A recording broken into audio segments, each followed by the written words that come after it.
എല്ലാ കൂട്ടുകാർക്കും ശുഭരാത്രി നേർന്നുകൊണ്ട് നമുക്ക് ഇഷിതയുടെയും മഹേഷിന്റെയും നാളത്തെ നല്ലൊരു പ്രമോ വിശേഷം കേട്ടാലോ. അങ്ങനെ കഴിഞ്ഞ ദിവസത്തെ വിശേഷം നമ്മൾ കണ്ടു. കൈലാസ് കാണും ഇഷിതയും മഹേഷും രണ്ടും രണ്ട് വീട്ടിലായി. പക്ഷേങ്കിൽ രണ്ടുപേരുടെ ഉള്ളിൽ സ്നേഹമുള്ളതുകൊണ്ട് അവർക്ക് രാത്രി കിടന്നിട്ട് ഉറക്കം വരുന്നുണ്ടായിരുന്നില്ല. കാരണം ഇഷിതയുടെ മനസ്സിൽ മഹേഷിനെ കുറിച്ച് ചിന്തകൾ വന്നു. എന്നാലും മഹേഷ് ഇങ്ങനെ തന്നോട് ചെയ്യാൻ പാടില്ലായിരുന്നു. താൻ എത്രമാത്രം സ്നേഹിച്ച മഹേഷിനെ തന്നെ ചങ്കു പറിച്ചു കൊടുത്ത് സ്നേഹിച്ചിട്ട് പോലും മഹേഷ് തന്നെ മനസ്സിലാക്കില്ലോ എന്നൊരു ചിന്ത വരുവാണ്. കൈലാസ് പറഞ്ഞു കഴിഞ്ഞപ്പോഴത്തേനും ഇത്രയും നാളും കൂടെ കഴിഞ്ഞിട്ട് പോലും ഇത്ര പെട്ടെന്ന് തന്നെ തള്ളിക്കളഞ്ഞല്ലോ, അല്ലെങ്കിൽ തന്നെ തള്ളി പറഞ്ഞല്ലോ എന്നൊരു ചിന്തയായിരുന്നു നിഷിതയുടെ മനസ്സിൽ. പക്ഷേങ്കിൽ മഹേഷിന്റെ മനസ്സിൽ അങ്ങനെ ആയിരുന്നില്ല. താൻ ചിലപ്പം അവളെ ഒറ്റപ്പെടുത്തി അല്ലെങ്കിൽ അകറ്റി നിർത്തി എന്നൊരു ചിന്ത കാണും അവളുടെ മനസ്സിൽ. അതുകൊണ്ടായിരിക്കും അവൾ ആ സമയത്ത് പെട്ടെന്ന് പോയത്. തനിക്ക് അതല്ലാതെ വേറെ നിവൃത്തിയില്ലായിരുന്നു. കൈലാസന്റെ കയ്യിലാണ് പൂർണ്ണ തെറ്റും തനിക്ക് ബോധ്യമുണ്ട്. പക്ഷെ തെളിവുകളൊക്കെ ഇഷിതയ്ക്കെതിരായിരുന്നു. തെളിവുകളില്ലാത്തതിൻ്റെ പേരിലാണ് അവൾ ഒറ്റപ്പെട്ടു പോയത്. അവൾ ഇറങ്ങിപ്പോയ സമയത്ത് തനിക്കൊന്നും മിണ്ടാതെ നിൽക്കേണ്ട വന്നേ. പക്ഷെ ഇതിന് ഉറപ്പായിട്ട് താൻ തെളിവുകളുണ്ടാക്കും, കൈലാസിനെ കൊടുക്കും, ഇഷിതയെ രക്ഷിക്കുക തന്നെ ചെയ്യും. ആരൊക്കെ എന്തൊക്കെ പറഞ്ഞാലും ഈ ഭൂമിയിൽ ഞാൻ അവളെ ഒരിക്കലും അവിശ്വസിക്കില്ല. പക്ഷെ ഇപ്പം നെഞ്ചു പറിച്ച് കാണിച്ചെന്ന് പറഞ്ഞാൽ അവൾക്കൊന്നും മനസ്സിലാകാൻ പോകുന്നില്ല. അങ്ങനെ രണ്ടുപേരും രണ്ടു വശത്തിരുന്ന് അവരവരെക്കുറിച്ച് ചിന്തിച്ചുകൊണ്ടിരിക്കുകയാണ്. മഹേഷ് മനസ്സിലോർത്തു, ഒരിക്കലെങ്കിലും അവൾക്ക് മനസ്സിലാവും താൻ അവൾ ഒരിക്കലും അവിശ്വസിച്ചിട്ടില്ല എന്നുള്ള കാര്യം. പക്ഷെ പെട്ടെന്നൊന്നും അവളുടെ മനസ്സിലേക്ക് അങ്ങനെ വരത്തില്ല. കാരണം അവളുടെ കണ്ണിൽ ഇപ്പം താനൊരു കുറ്റവാളിയായിട്ട് നിൽക്കുകയാണ്. സ്വന്തം ഭാര്യയെ മനസ്സിലാക്കാവുന്ന ക്രൂരനായ ഒരാളാണ്. തൽക്കാലത്തേക്ക് അങ്ങനെ കിടക്കട്ടെ. കൈലാസിൻ്റെ കൊള്ളരുതായ്മകളെല്ലാം തെളിവോട് കൂടിയിട്ട് കണ്ടുപിടിച്ചിട്ട് വേണം അവരുടെ ഒരു പണി കൊടുത്തിട്ട് വേണം ഇഷിതയുടെ മുന്നിലേക്ക് ചെല്ലാൻ. അങ്ങനെയൊക്കെ വിചാരിച്ച് മഹേഷ് ഇരിക്കുകയാണ്. പക്ഷേങ്കിൽ ചിപ്പിമോള് കൊട്ടു സഹിക്കാൻ പറ്റുന്നില്ല. കാരണം ഇഷിതയുടെ അടുത്ത് പോയിട്ട് വീട്ടിലേക്ക് വന്നു കഴിഞ്ഞപ്പോൾ ചിപ്പിമോള് മഹേഷിൻ്റെ അടുത്ത് നിന്നിട്ട്, അതെ എനിക്ക് അമ്മ ഇവിടെ വരണമെന്ന് പറയണം. ഇത് കേട്ട് കഴിഞ്ഞപ്പോഴത്തേനും എന്ത് ചെയ്യണം നടത്തില്ല മഹേഷിന് എന്ത് മറുപടി പറയണമെന്നറിയില്ല. കുഞ്ഞു വെച്ചല്ലേ, അതിനറിയത്തില്ല ഈ വഴക്കുകളും പ്രശ്നങ്ങളും ഒക്കെ. അപ്പോഴേക്ക് സ്വപ്നവലി അങ്ങോട്ട് വന്നിട്ട് പറഞ്ഞു, അതൊന്നും നടക്കുന്ന കാര്യമില്ല, അവൾ അവളുടെ വീട്ടിൽ പോയതല്ലേ, പിന്നെ നീ എന്തിനാ ചിപ്പി വാശി പിടിക്കണമെന്ന് ചോദിക്കുക. എനിക്ക് എൻ്റെ അമ്മയുടെ കൂടെ കിടന്നാൽ മതി എന്ന് പറയാം. ഒരു കാര്യം ചെയ്യാം, മോൾ എൻ്റെ കൂടെ വന്ന് കിടക്കുക, അച്ഛനില്ലോ എന്ന് പറയാം. വേണ്ട, എനിക്ക് അച്ഛമ്മയോട് കിടക്കണ്ട, എനിക്ക് എൻ്റെ അമ്മയോടെ കിടന്നാൽ മതി എന്ന് പറയാം.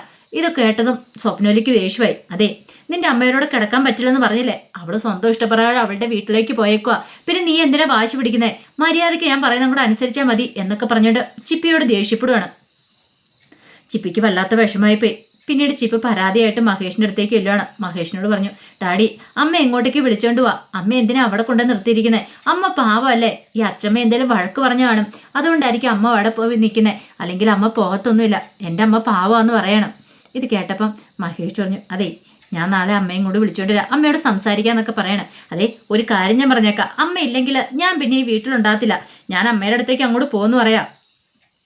ഇത് കേട്ടോണ്ട് സ്വപ്നവല്ലി വന്നിട്ട് പറഞ്ഞു, അതെ അങ്ങനെയാണ്, നീ ഒന്ന് പോയിക്കോ, ഒന്ന് കാണട്ടെ, ഇത്രയും കാലം നിന്നെ നോക്കിയതാരാ, അവളല്ലല്ലോ, ഇഷിതയല്ലോ, ഞാനല്ലേ നോക്കിയത്, നിന്റെ പെറ്റമ്മ ഇട്ട് പോയ സമയത്ത് ഞാനല്ലേ നോക്കിയത്, എന്നിട്ട് ഇപ്പം ഇന്നലെ കയറി വന്ന അവളോട് നിനക്ക് കൂടുതൽ സ്നേഹമല്ലേന്ന് ചോദിക്കുകയാണ്. ഇത് കേട്ടപ്പോൾ മഹേഷ് പറഞ്ഞു, അമ്മ എന്താമ്മേ ഇത്ര ഇല്ലാത്ത കുഞ്ഞിനോടാണ് ഇങ്ങനെ വാശി പിടിക്കുന്നത്, അമ്മയ്ക്ക് എന്താ ഒട്ടും ബോധമില്ലെന്ന് ചോദിക്കും. ഇത് കേട്ടപ്പോൾ സ്വപ്നവല്ലി പറഞ്ഞു, അതേടാ നീ അങ്ങനെ തന്നെ പറയണം, ഇത്രയും കാലം ഇവളെ നോക്കിയത് ഞാനില്ലേ, എന്നിട്ടിപ്പോൾ കണ്ടോ ഇന്നലെ വന്ന അവളോട് എത്ര സ്നേഹമാണെന്ന് നോക്കിയെന്നൊക്കെ പറയണം. അത് കേട്ടപ്പോൾ മഹേഷ് പറഞ്ഞു, അതിന് ഇഷിത ഒരു തെറ്റും ചെയ്തിട്ടില്ല എന്നുള്ള കാര്യം എനിക്ക് നന്നായിട്ടറിയാം, ഈ പറയുന്ന അമ്മയ്ക്കും അറിയായിരിക്കും, പിന്നെ അമ്മ കണ്ണടച്ച് ഇരുട്ടാക്കാൻ നോക്കണ്ട, ഞാൻ കൂടുതലൊന്നും ഇപ്പോൾ പറയുന്നില്ല എന്ന് പറയണം. ഈ സമയം പിന്നീടൊന്നും പറയാൻ സ്വപ്നവല്ലി അങ്ങോട്ടേക്ക് പോവാണ്.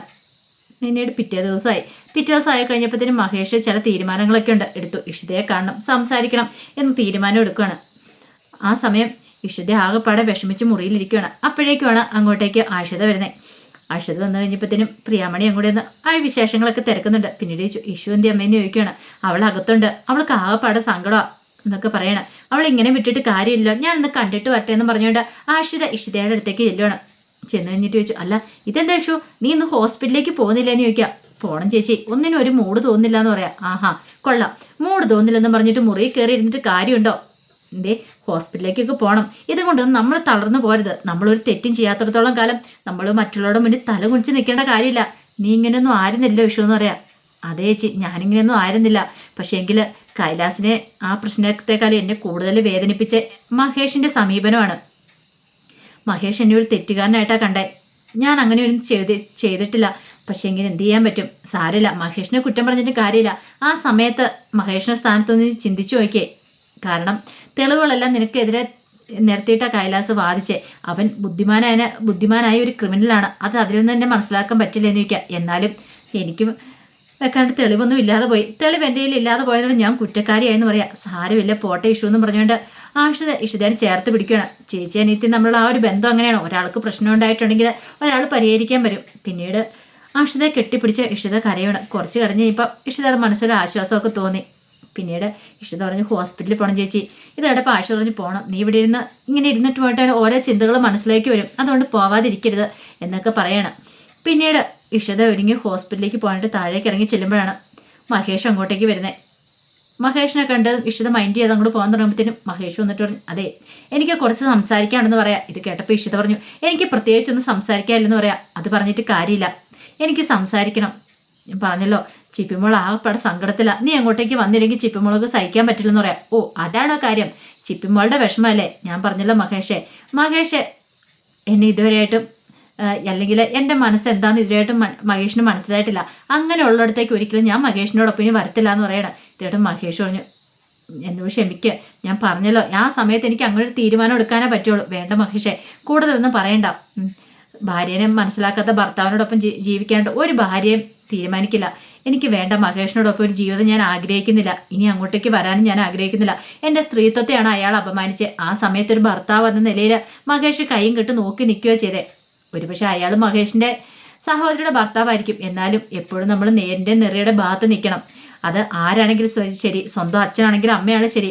ഞാൻ ഒരു മാഷിൻ്റെ മോളാ. എൻ്റെ അച്ഛൻ അങ്ങനെ എന്നെ പഠിപ്പിച്ചു വിട്ടിരിക്കുന്നത്. അതുകൊണ്ട് ഞാൻ രീതിയിൽ ഞാൻ ചിന്തിക്കുകയോ പ്രവർത്തിക്കുകയോ ചെയ്യുള്ളൂ.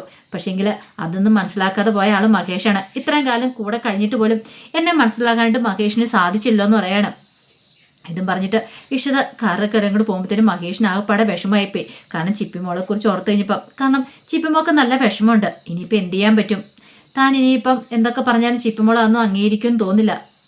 ഇഷിതയെ കൂട്ടിക്കൊണ്ട് ചെല്ലാന്ന് വാക്ക് കൊടുക്കുകയും ചെയ്താൽ അവളാണെങ്കിലോ ഇഷിതയാണെങ്കിൽ വീട്ടിലേക്ക് വരാനായിട്ട് കൂട്ടാക്കുന്നില്ല. ആ ഒരു ചിന്തയായിരുന്നു മനസ്സറിയെ. ആ സമയം മയൂരി ആകെപ്പാടെ പെട്ട അവസ്ഥയിലാണ്. മയൂരി കൈലാസിനെ വിളിക്കുകയാണ്. കൈലാസിനെ വിളിച്ച് എനിക്ക് കാണണമെന്ന് പറയാം. അങ്ങനെ കൈലാസ് വന്നു കഴിഞ്ഞപ്പോഴത്തേനും മയൂരി എന്നിട്ട് പറഞ്ഞു ആകെപ്പാടെ പ്രശ്നമായിട്ടിരിക്കുക. എന്നെ വിളിച്ചിട്ടുണ്ടായിരുന്നു പോലീസ് സ്റ്റേഷനാണെന്ന് തോന്നേ. ആകെപ്പാടെ പ്രശ്നത്തിലേക്ക് ഇനിയിപ്പോൾ എന്ത് ചെയ്യണമെന്ന് എനിക്കറിയത്തില്ല. ഇത് കേട്ടപ്പോൾ കൈലാസ് പറഞ്ഞു എന്തൊക്കെ വന്ന് പറഞ്ഞാലും എൻ്റെ പേര് നീ പറഞ്ഞു പോയേക്കല്ലെന്ന് പറയണം. അറിയാലോ എൻ്റെ പേരെങ്ങാനും നീ പറഞ്ഞിട്ടുണ്ടെങ്കിൽ പിന്നെ നിനക്ക് വരാൻ പോകുന്ന ആപത്ത് എന്തായിരിക്കുമെന്ന്. ഇത് കേട്ട് കഴിഞ്ഞപ്പം വല്ലാത്തൊരവസ്ഥയായിപ്പോയി മയൂരിക്ക്. മയൂരി പറഞ്ഞു അത് പിന്നെ കൈലാസെ ഞാൻ പിടിക്കപ്പെടുമെന്നായിട്ടുണ്ടെങ്കിൽ ഞാൻ ശരിക്കും കൈലാസിനെ രക്ഷിക്കാനല്ലേ ശ്രമിച്ചേ. അതുകൊണ്ടല്ലേ ഞാൻ ഈ ആപത്തിൽ പെട്ടേന്ന് ചോദിക്കുക. അതൊക്കെ കാര്യം തന്നെ. പക്ഷേ ഇപ്പം നിനക്ക് ഇത്രയും രൂപയൊക്കെ തന്ന ആരാ? ഞാനല്ലേ. എനിക്ക് എന്നെ ഒറ്റിയിട്ടുണ്ടെങ്കിൽ എനിക്കെതിരെ ഒരു വാക്കുകൾ ശബ്ദിച്ചിട്ടുണ്ടെങ്കിൽ പിന്നെ നിന്റെ അമ്മയും നീയും ഈ ഭൂമി കാണില്ല, അങ്ങ് സ്വർഗത്തിലേക്ക് പോകുന്നു പറയണം. എന്തൊക്കെ കൈലാസ പറയണേ? കൈലാസിനെ രക്ഷിക്കാനുള്ള ശിക്ഷയാണോ എന്ന് ചോദിക്കണം. അതെ രക്ഷിക്കാനുള്ള ശിക്ഷയാ. മര്യാദയ്ക്കാണെങ്കിൽ എൻ്റെ കൂടെ നിൽക്കുവാണെങ്കിൽ നിനക്ക് കൊള്ളാം. അല്ലെങ്കിൽ നിനക്ക് ഈ ഭൂമിയിൽ ജീവിക്കാനുള്ള അർഹതയില്ല. ഈ കൈലാസ് എന്താണെന്നൊക്കെ നിനക്ക് നന്നായിട്ട് അറിയാലോ. നിന്നെ എനിക്ക് ഇല്ലാതാക്കാനായിട്ട് അധികം സമയം വേണ്ട. പിന്നെ നിന്നെ ഭൂമിയിൽ ആരും ജീവനോടെ പോലും കാണത്തില്ല. നിന്റെ ബോഡി പോലും കിട്ടത്തില്ല എന്ന് പറയണം. പിന്നെ നിന്റെ അമ്മ അവിടെ കിടന്ന് നരകിച്ച് ആവും. ആ കാഴ്ച നിന്നെ ഞാൻ കാണിക്കുമെന്നൊക്കെ പറയണം. ഇത് കേട്ട് കഴിഞ്ഞപ്പോൾ മയൂരിക്ക് ആ ടെൻഷൻ. പിന്നീട് മയൂരി പറഞ്ഞ് ഇല്ല കൈലാസ് ഞാൻ ആരോടും ഒന്നും പറയില്ല എന്നൊക്കെ പറയണം. അങ്ങനെയാണ് നിനക്ക് കൊള്ളാം എന്നൊക്കെ പറഞ്ഞ് കൈലാസ് ഭീഷണിപ്പെടുത്തിയിട്ട് അങ്ങോട്ട് പോവാണ്. ഈ സമയത്ത് വിനോദ് ഒരു കാര്യം തീരുമാനിച്ചു. എത്രയും പെട്ടെന്ന് കൊടുക്കണം കൈലാസിനെ. കാരണം കൈലാസാണ് ഇതിൻ്റെ പിന്നിൽ നിന്നുള്ള കാര്യമൊക്കെ വിനോദ് അറിഞ്ഞിട്ടുണ്ടായിരുന്നു. അങ്ങനെയാണ് അവനെ വെറുതെ വിട്ടിട്ട് കാര്യമില്ലോ. അവൻ എന്തൊക്കെ ഇതുണ്ട് ഇടപാടുകളുണ്ട് ബിസിനസ്സും കാര്യങ്ങളും അവൻ്റെ എന്താണ്. ഇത്രയും കാലം വിനോദ് അതിനെക്കുറിച്ചൊന്നും അന്വേഷിച്ചിട്ടില്ലായിരുന്നു. ഒടുവിൽ വിനോദ് അങ്ങനെ അതിനെക്കുറിച്ച് അന്വേഷിക്കാനായിട്ട് അങ്ങോട്ട് തീരുമാനിക്കുകയാണ്. ഈ സമയം രചനയും ആകാശം വെറുതെ ഇരുന്നില്ല. ചിപ്പിമോളെ സ്വന്തമാക്കാൻ പറ്റിയ അവസരമാണെന്ന് മനസ്സിലായി. ഇഷിതയും മഹേഷും വേർപിരിയാൻ ഒരുങ്ങുവാണെങ്കിൽ ചിപ്പിമോളെ കൈ കിട്ടുമെന്നൊരു ചിന്തയായിരുന്നു അവരുടെ മനസ്സിൽ. അങ്ങനെ അവരെന്ത് ചെയ്യുകയാണ്, ചിപ്പിമോളെ കിട്ടാൻ വേണ്ടിയിട്ട് ഒരു പുതിയ പരാതിയൊക്കെ കൊണ്ട് കൊടുക്കുകയാണ്. കാരണം ചിപ്പിമോളെ ആകെപ്പാടെ ധർമ്മ സങ്കടത്തിലാന്നൊക്കെ പറഞ്ഞുകൊണ്ട് അങ്ങനെ ചിപ്പിമോളെ അവളുടെ പെറ്റമ്മയുടെയിലേക്ക് കൊടുക്കണമെന്നും പറഞ്ഞുകൊണ്ട് അങ്ങനെ പരാതി കിട്ടിക്കഴിഞ്ഞപ്പോഴത്തേനും ഉദ്യോഗസ്ഥർ പിന്നെ സ്വപ്നവല്ലിയുടെ വീട്ടിലേക്ക് വരുവാണ്. മഹേഷിൻ്റെ വീട്ടിലേക്ക് വരുവാണ്. അങ്ങനെ ഇതറിഞ്ഞു കഴിഞ്ഞപ്പോൾ തന്നെ സ്വപ്നവല്ലിക്ക് സഹിച്ചില്ല. സ്വപ്നവല്ലിക്ക് മനസ്സിലായി ഇത്ര നാളത്തെ പോലല്ല കളി കാര്യമാകാൻ പോവാണ്. ചിപ്പിമോളെ നഷ്ടപ്പെടാൻ പോവാന്ന്. എന്ത് ചെയ്യണമെന്ന് അറിയില്ല. സ്വപ്നവല്ലി ഇവിടെ നെട്ടോട്ട് ഓടുകയാണ്. അപ്പോൾ അതിൻ്റെ വിശേഷങ്ങളൊക്കെ കാണാൻ പോകുന്നത്. ആ വിശേഷങ്ങളൊക്കെ നമുക്ക് എല്ലാവർക്കും കാത്തിരിക്കാം കേട്ടോ. ഒരിക്കൽ കൂടി എല്ലാവർക്കും ശുഭരാത്രി നേർന്നുകൊണ്ട് നിർത്തുന്നത്.